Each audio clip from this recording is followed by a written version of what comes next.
Memilih berkat atau memilih kutuk. Saudaraku yang terkasih di dalam Tuhan Yesus Kristus, Salam.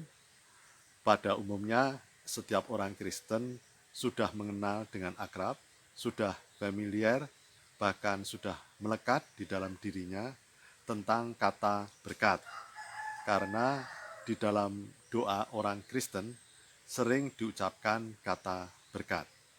Selain daripada itu, kata berkat juga sering diucapkan pada saat pertemuan antara orang Kristen dengan orang Kristen lainnya. Pada saat pertemuan tersebut sering diucapkan salam berkat. Misalnya, Tuhan Yesus Kristus memberkati Anda. Setiap orang Kristen berharap di dalam hidupnya senantiasa mendapatkan berkat yang berkelimpahan dari Tuhan. Oleh karena itu, berkat sering dihubungkan dengan hal-hal yang baik dalam kehidupan ini. Misalnya, hidup berhasil, hidup sukses, hidup berkelimpahan, hidup berkecukupan, selalu sehat, lancar, dan mudah. Tingkat berkat sering dihubungkan dengan tingkat keaktifan mengikuti kegiatan bergereja. Misalnya, rajin mengikuti kebaktian atau ibadah pada hari Minggu, mengikuti berbagai pelayanan di gereja, pelayanan pelawatan, persekutuan doa, persekutuan pemuda, persekutuan wilayah, menjadi pengurus komisi, dan lain-lainnya. Berkat berhubungan dengan anugerah kasih Tuhan yang diberikan kepada manusia yang taat dan setia atas perintah-perintah Tuhan, yang taat dan setia terhadap hukum-hukum Tuhan. Berkat mencakup hal-hal yang indah dalam hidup ini. Berkat berhubungan dengan peristiwa kehidupan yang mengalami damai sejahtera yang sejati dari Tuhan. Oleh karena itu, mengapa orang Kristen senang dengan kata berkat? Melekat di dalam diri orang Kristen kata-kata berkat. Lalu bagaimana ketika orang Kristen tidak taat dan setia atas perintah Tuhan? Tuhan sudah berfirman bahwa manusia akan diperhadapkan kepada berkat dan kutuk. Orang yang taat dan setia kepada Tuhan akan mendapatkan berkat. Orang yang tidak setia, tidak taat atas perintah Tuhan akan menerima kutuk.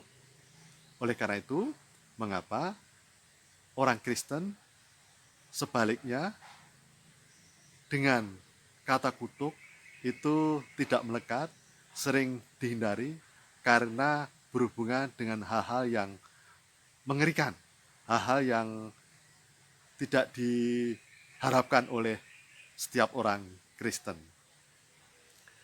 Oleh karena itu, bagaimana orang Kristen agar dapat senantiasa hidup dalam berkat?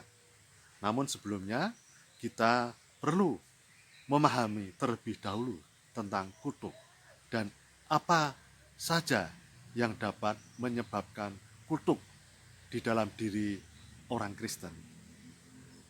Ada hal-hal yang dapat membuat kutuk di dalam kehidupan orang Kristen antara lain. Yang pertama, ketika di dalam diri orang Kristen itu tidak hanya menyembah Tuhan, tetapi juga ada ilah lain di dalam diri orang Kristen. Padahal Tuhan sudah memerintahkan dalam firman Tuhan, jangan ada ilah lain di hadapanku. Selain itu, Tuhan juga sudah memerintahkan jangan membuat patung atau yang serupa dengan itu dan orang Kristen menyembahnya.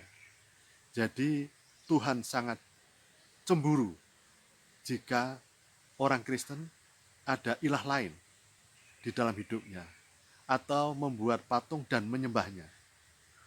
Bagaimana secara konkretnya?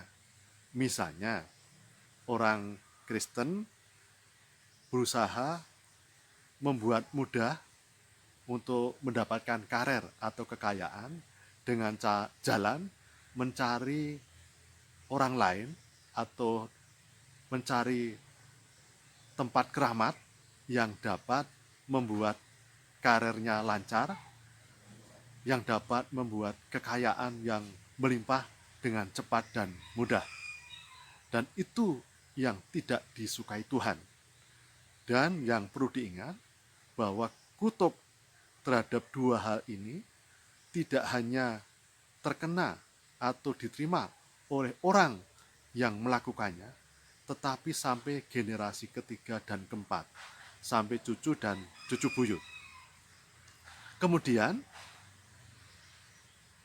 jenis yang lain adalah ketika orang Kristen membuat atau mengubah tatanan kehidupan yang mengubah hak orang lain menjadi tidak sesuai dengan hak yang harus diterima oleh orang lain. Itu juga Tuhan tidak menyukainya. Yang ketiga, berhubungan dengan lidah, dengan perkataan. Orang Kristen dilarang untuk mengatakan hal-hal yang negatif, karena perkataan adalah suatu doa. Perkataan yang terucap itu nanti sebagai suatu doa. Apabila perkataan yang keluar negatif, maka akan terjadi yang negatif. Oleh karena itu, orang Kristen perlu menjaga lidah untuk berkata hal-hal yang positif, hal-hal yang penuh kasih, hal-hal yang damai, hal-hal yang penuh dengan kerendahan hati. Kutuk yang keempat adalah bisa dilakukan oleh orang lain untuk berusaha agar orang lain itu tidak hidup bahagia, tapi menerima kutuk. Kutuk-kutuk tersebut apakah bisa kemudian dihindari, dilepaskan dari orang Kristen? Jawabannya bisa. Bagaimana caranya?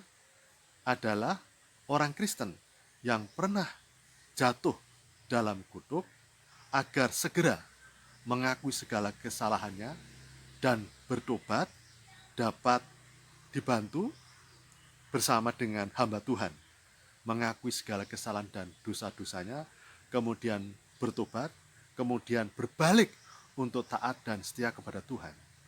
Kita sebagai orang Kristen harus patut bersyukur karena orang Kristen tidak hanya ditebus oleh Tuhan Yesus Kristus, tetapi juga ditebus kutuk-kutuk yang harusnya dialami oleh orang Kristen. Orang Kristen telah ditebus dosa-dosa dan kutuk yang dialaminya oleh darah yang mahal, bukan hanya dengan emas atau permata, tapi darah Kristus sendiri. Lalu bagaimana agar darah Kristus dapat menebus dosa manusia dan dapat mengambil alih kutuk tersebut? Tuhan Yesus Kristus telah berkenan untuk disalib, menebus dosa, dan kutuk diambil alih oleh Tuhan Yesus Kristus dengan cara manusia mengaku dosa, bertobat, hidup kembali taat setia kepada Tuhan, dan melekat di dalam Tuhan Yesus Kristus. Ibarat manusia adalah ranting, Tuhan Yesus adalah pohon. Maka ranting itu agar tetap hidup harus melekat dalam pohon. Contohnya adalah ketika HP yang kita miliki, baterainya habis, maka agar HP ini bisa hidup kembali, harus melekat, harus dihubungkan dengan satuan listrik, baru bisa dihidupkan. Demikian pula orang Kristen. Orang Kristen akan mati tanpa Yesus Kristus. Tapi orang Kristen seberapapun dosanya, seberapapun kutuk yang pernah diterimanya, akan diambil alih, akan ditebus oleh Tuhan Yesus Kristus apabila orang Kristen rela untuk melekat dengan Tuhan Yesus Kristus. Demikian saudara-saudaraku yang terkasih di dalam Tuhan Yesus Kristus. Memang orang Kristen itu adalah lemah, banyak cobaan. Tetapi jangan andalkan kekuatan diri sendiri, jangan andalkan manusia. Kembali, andalkan Tuhan Yesus Kristus, karena Tuhan Yesus Kristus adalah Tuhan yang Maha Kasih, Tuhan yang Maha Kuasa, yang akan memberikan Roh Kudus untuk menjaga, untuk berkuasa, bersemayam di dalam diri kita. Maka saudara-saudaraku, marilah kita senantiasa taat dan setia kepada Tuhan. Karena dengan ketaatan dan kesetiaan kepada Tuhan, kita akan mendapatkan berkat, damai, sukacita dalam hidup ini. Bukan hanya nanti di surga, tetapi di dalam hidup kita, seberapapun kondisi hidup kita, kita akan merasakan damai sejahtera, hidup berkelimpahan. Sehingga berkat bukan hanya sekedar selalu berhubungan dengan hal yang baik, hidup yang berlimpah, hidup yang berkecukupan. Untuk apa? Kita kaya, tapi justru dengan kekayaan itu menjauhkan kita dari Tuhan. Kita memang perlu menjadi orang pintar, tapi untuk apa jika kepintaran itu justru menjauhkan kepada Tuhan? Oleh karena itu kadang Tuhan memakai hal-hal yang kelihatannya tidak baik. Orang kadang-kadang perlu jatuh terpuruk agar sadar kembali untuk melekat kepada Tuhan. Kadang manusia harus sakit terlebih dahulu agar sadar dan mohon ampun kepada Tuhan. Jadi saudara-saudaraku, memang kita sebagai orang Kristen harus berusaha tetap hidup berhasil, hidup baik, hidup yang lancar. Tetapi semua adalah semata-mata demi kemuliaan nama Tuhan. Tuhan yang ditinggikan, dan kita harus senantiasa rendah hati dan semakin berturut sujud di hadapan Tuhan, selalu melekat dalam Tuhan Yesus Kristus. Tuhan Yesus Kristus memberkati. Amin.